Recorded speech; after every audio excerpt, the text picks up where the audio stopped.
Long Beach City Council recently approved a small business recruitment pilot program introduced by Mayor Bob Foster. Bob Foster is a staunch campaigner for the Long Beach economy and small business. And Bob, great to see you. It's my pleasure, Mike. So how tough is it at the moment for small business? Well, it's tough for business all over, but in small business is the engine of growth in the economy. 70% of the jobs created in the last decade have been small business. So, when credit gets tight, small business struggles. So we're going to try to find a way to help them out and see if we can make sure that they thrive in the city of Long Beach and around the city of Long Beach. Tell us about the pilot program and why is it so important? Well, what we started in the city of Long Beach is a small business development pilot program. We've seen it work in other places, and what we're trying to do is get a database of small businesses collected together so that when we put contracts out, we can tell those who are bidding on those contracts, general contractors or others, that there are small businesses available to bid on these. And we'll have a goal of 20% of contracting with small business. So you see this mostly on big construction projects. If you tell a contractor that they need to at least check with small business and that we're going to have a goal of 20%, they'll very likely turn to them and include them in their bid. The problem today is we don't know where they are or who they are. So we're going to create a registry. We'll have a registry of small contractors, both in the city of Long Beach and outside, and that'll be available now as a resource to those bidding on projects in the city and around the city. Is it 20% of city contracts in 3 departments a goal or a hard target? It is a goal. We're starting with those 3 departments because we want a manageable process and fully evaluate it at the end. And we don't want to hire any additional staff. Those 3 departments do a lot of contracting, and they indicated they can do this with existing staff. We think we'll get to the goal and maybe even beyond the goal. So what percentage of city contracts have small business made up in the past? We really don't know. One of the problems of not having a registry of small business, we have very poor data on who exactly we're contracting with and what size they are. This will be able to get us that information. So hopefully a year or 2 from now, I can answer that question with some accuracy. So what type of small businesses are going to be most advantaged? I think it'll be almost anything. As I mentioned before, a lot of it will be in the construction area. But the port, for example, our Port of Long Beach has had a program like this, which has just been evaluated, proved very successful. They've indicated they've saved money on it. And you've got things like caterers, locksmith, landscapers, all kinds of things that can be contracted with small business. What we're going to do is have 3 categories. We're going to have small business, Long Beach small business, and very small business, and try to have business in each one of those categories. We're obviously trying to help businesses in our city, but we also want to help small business generally in Southern California. And Bob, how will the program then be monitored during the pilot year? We'll have staff evaluating the results at the end of the year. We'll see how successful we are, how close to the goal we are, whether or not we've actually saved money or it's cost us more money. I think experience will indicate that it will save money. What's happened in other places is you wind up getting an increase in competition, and the theory, you get more competition, you tend to get lower prices. If somebody wants to find out more about this, Bob, how do they do that?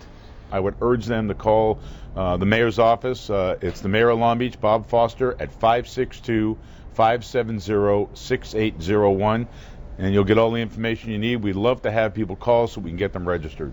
Mayor Bob Foster, thank you very much. Mike, it's been a pleasure being with you. Thanks very much. It's a good program.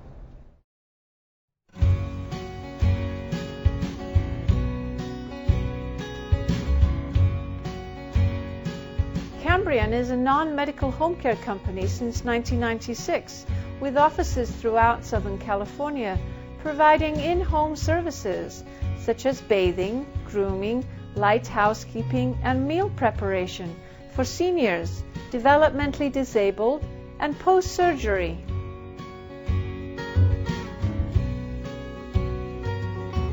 Our caregivers are our employees. In the event of injury, the homeowner's insurance is not liable and no need to worry about payroll taxes. We take care of all of it. We work with many cultures and have a high percentage of Spanish speakers. Our caregivers are local and have completed a very unique training program. Our experience and dedication makes us the right choice. Call us 877-390-4300 anytime.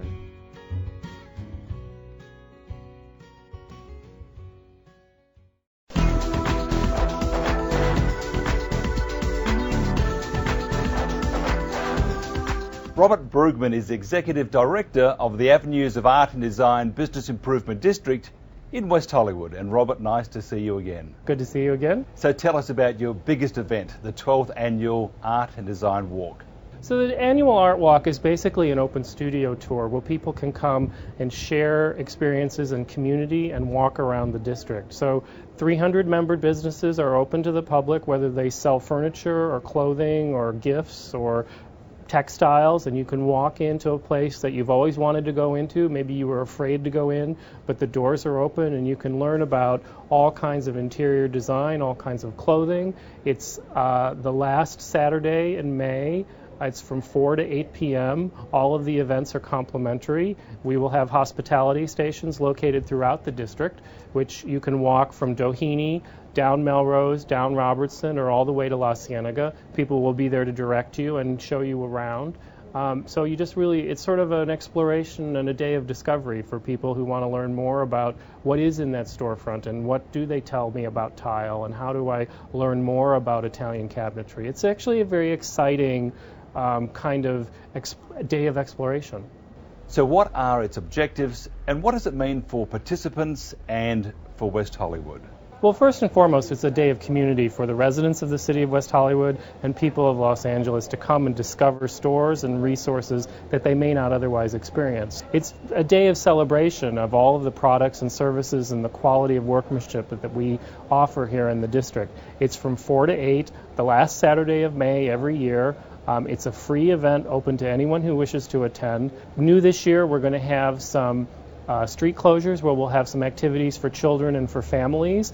We're going to have some other programming, book signings, lectures, demonstrations that'll be timed so you can plan your day accordingly. 3 o'clock I want to be here, 4 o'clock I want to go to this book signing, 5 o'clock I want to go to this product demonstration. So we try and encourage people to cover more ground by giving them different timed activities to join in.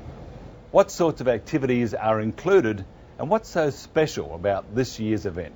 We're going to have some lectures about resources within the district so you can learn about Japanese plumbing and why they're the most successful people at making toilets in the world. You can learn about stone and the difference between stone and tile. You can learn about different products that are demonstrated and learn about carpets.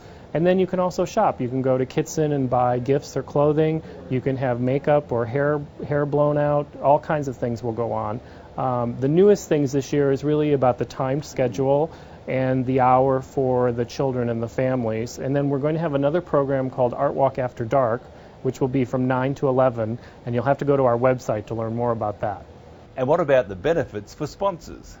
Well, the benefits for the sponsors obviously is you get to work with the 300 member businesses, and you're positioned to talk to 10,000 people who chose to join us that day.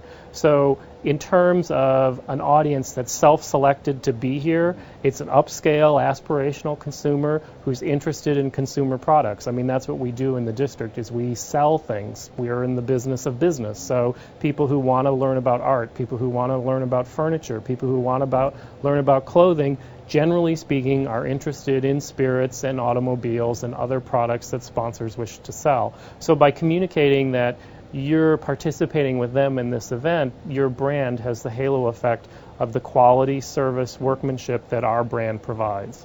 And what about other events, such as Tables of 10? Well, Tables of 10 is the Friday night prior to the Art Walk, and that is a ticketed event that's a benefit for Inner City Arts, which is a wonderful organization in downtown Los Angeles which gives arts education to children in schools that have not had funding for arts education for the last 25 years. These children learn to paint and to make pots and to do theater and to sing and to dance and play musical instruments through these funds. And so what we do is we pair 15 chefs with 15 designers who create these amazing tables and amazing one-time only menus. And then the 6 of you will join the designer and join the chef at the table And so while you're having the meal, you're actually eating with the people who created the celebration that you're enjoying. It's a wonderful, amazing, custom event. It's a spectacular experience, very different than any other charity event I've ever been to. I mean, it's for a wonderful cause, and it's a one-of-a-kind thing. You can't miss it. And if somebody wants to find out more about the Avenues of Art and other events, how do they do that? They can contact us via our website at www.avenuesartdesign.com. Robert, thanks very much. Glad to be here. Christina Davis is CEO and President of the LAX Coastal Area Chamber of Commerce, which includes Westchester, LAX, Marina del Rey, the beach cities and surrounding communities. Nice to see you again. Nice to see you as well. So how are your members dealing with the economic climate? I think that all of our members are handling it differently. They represent so many different industries that I think they need to do things differently based on whatever industry they're in. However, I will tell you that I'm seeing a lot of people making the hard decision on where they're going to spend their money, whether it's cutting advertising costs, which seems to be for most businesses the easiest thing to cut off the top. Not always the best thing to do. It's funny, someone told me the other day that it's a lot easier to stand out in the crowd when the crowd's a little bit thinner. And that's what you're seeing right now, especially in the advertising and marketing arena. I think that people that are really wanting to continue on with their business and push through these hard times are getting out there, and they're letting their face be seen, and they're letting their business message be heard. So like I said, I think right now people are just making the hard decisions on where to spend their money and how to best utilize the dollar. Which areas or which industries are being affected the most? I really haven't seen anyone that's not affected currently. Some are a little more dramatic than others. I think our hotels are being hit. They're being hit a little bit hard right now. Do you think business needs to be done differently now? Oh, absolutely. I think everyone needs to take a look at their business plan and see what they need to do differently. Maybe restructure, remodel. Many of our businesses for several years were able to operate on word-of-mouth advertising or referral-based, and right now that's not happening as much. I think that people need to get out there and they need to get their message and be out in the forefront. I think the Chamber is a really excellent opportunity for them to get out there and build the relationships and meet other businesses. Let's talk about the initiatives of the Chamber to promote and assist these businesses. Right now we're working on a supplemental to our website, a different sort of focus. We noticed when we kind of are looking at our different avenues in which we serve, we analyzed our website traffic and learned that the majority of the people utilizing our website are kind of split into three segments, one of them being the local business, another one being in the local community, and the third being the tourist industry. That being said, with that much traffic being driven from international areas, we figured that people are coming on and want to know where to eat, where to dine, where to get entertainment, where to stay. So we're looking at new ways to make it more user-friendly for the tourists. That's one thing that we're doing as a chamber. Some other things that we do are smaller social networks, getting people in like industries to talk about what's going on in their business, in their industry. What you'll hear a lot of the time is that they have a lot of the same stories and maybe have addressed some of the issues and problems that they're having, so able to communicate what they've already learned to people in like industries, which has been very helpful for a lot of our business members. If somebody wants to find out more about LAX or the Chamber? Yes, www.laxcoastal.com, or you can call us and speak to any of our staff at 310-645-5151. Christina, always a pleasure. Thank you.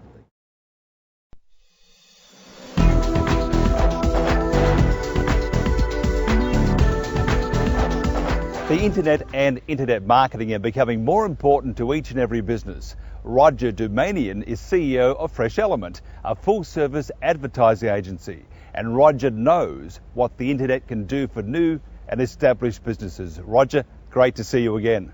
Likewise, Mike. Great to see you as always. So is the internet friend or foe? Mike, the internet is definitely a friend. Why are companies still struggling to understand the potential opportunities? Well, it's like a lot of other new things in society. They're not ready to open their eyes to the possibilities that are out there and the opportunities that the internet offers. Many people find technology somewhat challenging and difficult to understand, but most importantly, difficult to keep up with because of the rapid changes. And as a result, some people shy away from the internet and modern technology, and that's one of the biggest mistakes. What are some of the biggest stumbling blocks for a small or new business? When it comes to the internet, the problem is they either don't give it a chance or they build it and go off of the notion of if you build it, they will come. And that's definitely a wrong notion for technology. In the internet, when you develop your website and you place it out there, you got to work just like opening a storefront. You got to work to bring people to your website. And then you got to work to keep them interested and stay there or to come back. And that's how your internet traffic will increase in size and more people will know about your website. And that's how you will get the business you're hoping to get out of your website. So what is internet marketing? Internet marketing is the process of letting people know that you have a website out there, that it is of benefit to them, and to entice them to visit your website and continue coming back, and to have them help you promote by telling their friends. How does a company assess the quality of internet marketing services available then? A company like ours, for example, what we do is first and foremost, we like to educate our clients on the internet, about technology and about owning a website. It's a process. It is not something you just wake up one morning and say, I want to have a website today.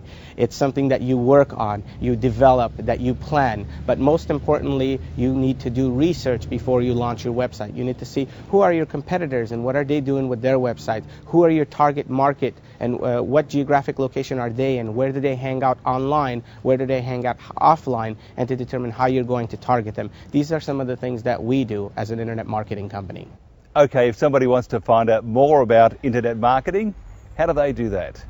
Well, they give us a call at Fresh Element, and we will sit down with them and we will analyze their current status, where they are. If they have a website, we'll look at what they have and how effective it's going to be. If they don't have one, then we will look at what they need and assist them in designing, planning, and developing the website. And then step by step, we will work with them to market it and bring the kind of traffic that they're looking for. Our phone number is toll-free 877-280-2424, and our website is www.freshelement.com. Roger, thank you very much. Thank you, Mike. It's been a pleasure being here with you.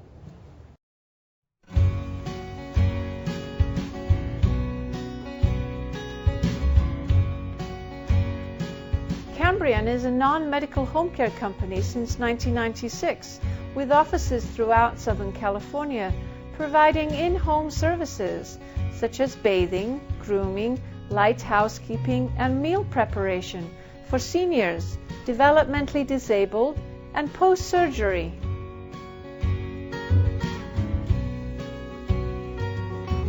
Our caregivers are our employees. In the event of injury, the homeowner's insurance is not liable and no need to worry about payroll taxes. We take care of all of it. We work with many cultures and have a high percentage of Spanish speakers. Our caregivers are local and have completed a very unique training program. Our experience and dedication makes us the right choice. Call us 877-390-4300 anytime.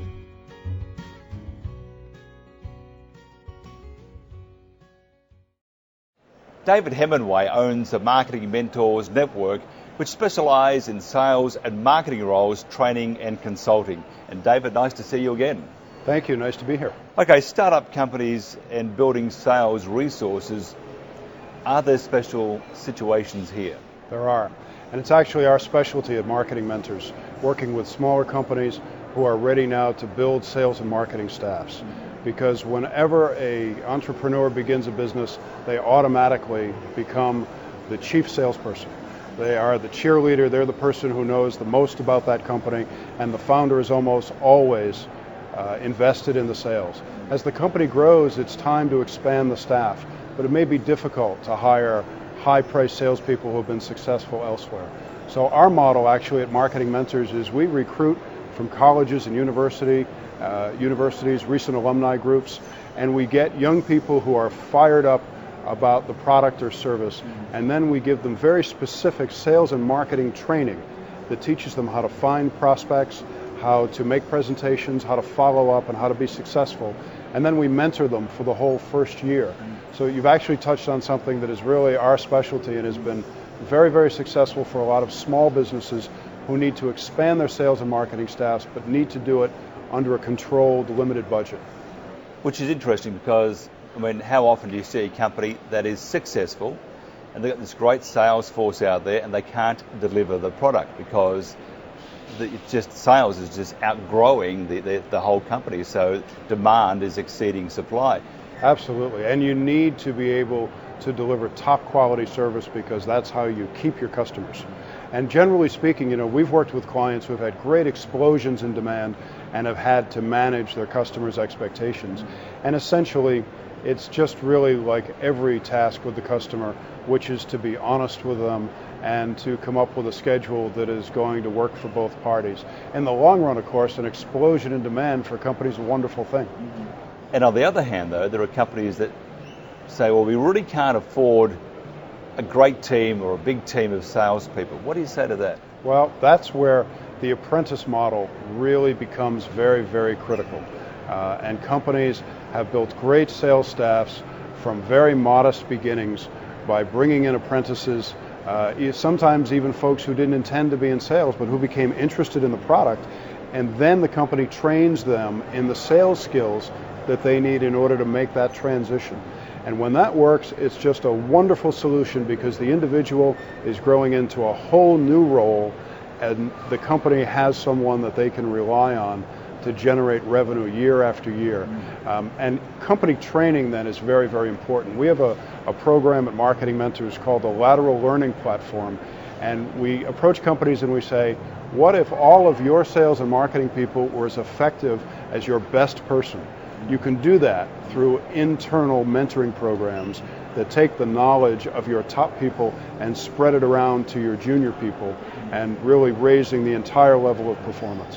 The hard thing for a company, especially if you've got a small company, is remuneration. How do you do it though? Is it you pay them a retainer? Is it a commission? How do you decide what to pay them?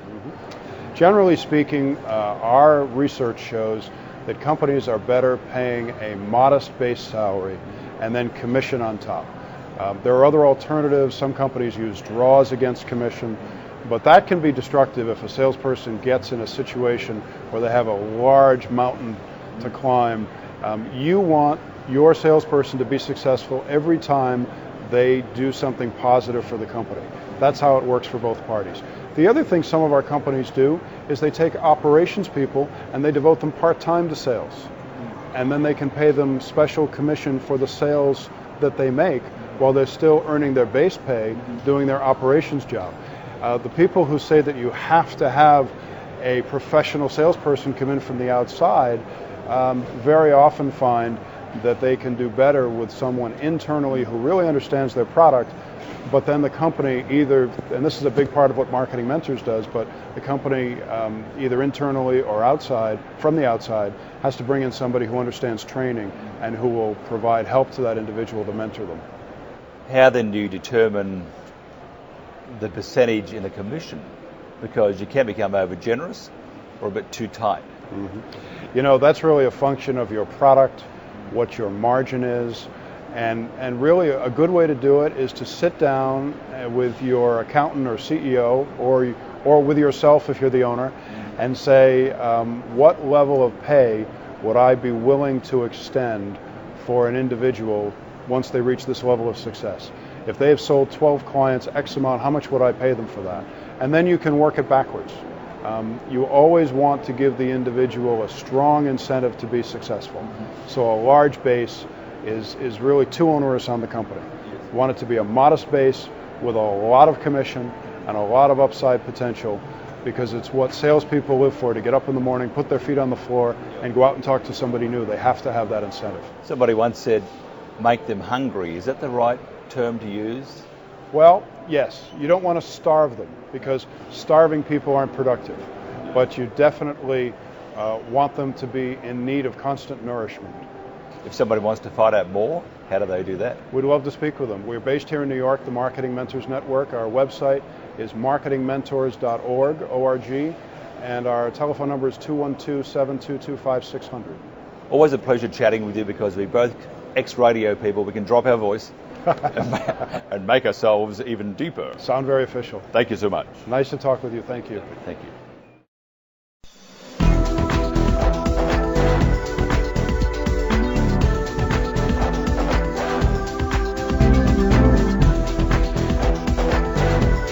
The Hollywood Wax Museum opened in 1966 and is one of the most popular attractions on Hollywood Boulevard. Attracting thousands of visitors every year, it's the only wax museum dedicated to showcasing Hollywood celebrities. Isn't that right, Jude? Jude? He's not going to talk to me. You can rub shoulders with Harrison Ford, Katharine Hepburn, Marilyn Monroe. They're all here recreated in lifelike form on wonderful sets that are replicas of the original productions. Tage Sundam is one of the great Hollywood jobs. So Tage, how did you get your start here? Well, actually, I was born into this position. My grandfather started the Hollywood Wax Museum back in 1965. I joined the group about 10 years ago. I've been having fun ever since. Wow, so it's a whole family dynasty then. This is the third generation. Started with my grandfather. I work with 3 of my uncles, and I'm the first of my generation, and hopefully it will go on and on. So you've got the Hollywood Wax Museum in Hollywood, but where does it go to from here? So we currently have 3 facilities, but the reaction of the Hollywood Wax Museum in many markets has been great. So we're going to replicate that not only through the U.S., but maybe internationally. And what would you like people to do when they get to Hollywood? Visit us, enjoy Hollywood. We feel that we're one of those things you have to see. You have to see the Chinese Man's Theater for the hand and footprints. You have to see the Walk of Fame. You have to see the Hollywood sign. And we hope we're at least your 4th visit here at the Hollywood Wax Museum. So Tage, which ones are your favorites? I'm kind of like everybody else that walks through the facility. I like the classics such as the Marilyn Monroe and the Charlie Chaplins. You can't turn away from that. But some of the newer figures, Samuel L. Jackson, Johnny Depp, those are some of my favorites. So you've got Angelina Jolie just standing there beside you. Yes. That's pretty cool. Yes, I didn't want to blush by saying her name, but yeah, she's behind me, and she's also in the top 5, maybe the top 1. Jude Law, Halle Berry, Matthew McConaughey, the names just go on and on. We got them all here in the red carpet room. We're replicating what it would be like on the red carpet at a famous movie premiere. You also have the Chamber of Horrors. The Chamber of Horrors has been historically one of the favorite things. People love to interact with the famous stars.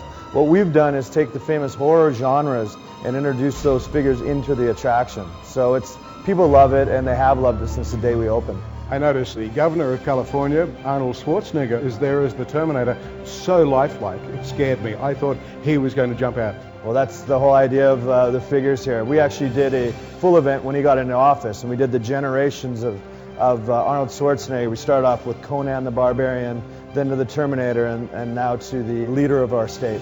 It's absolutely sensational, and it must give you a lot of pride because you're giving so many people so much joy. Absolutely. We are the most visited paid attraction on the Boulevard, and this is part of their Hollywood experiences. So when they leave with a picture of them next to a star, they also leave our facility with a picture next to our stars. So it really works out well. Tage, you're having too much fun.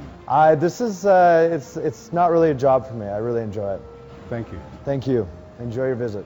The Hollywood Wax Museum is at 6767 Hollywood Boulevard in Hollywood, and the museum is open from 10 a.m. every day till late, 365 days a year. Thank you, Samuel. Thank you, Tom. Oh, and thank you, Hugh Jackman. And thank you too. See you at the Hollywood Wax Museum.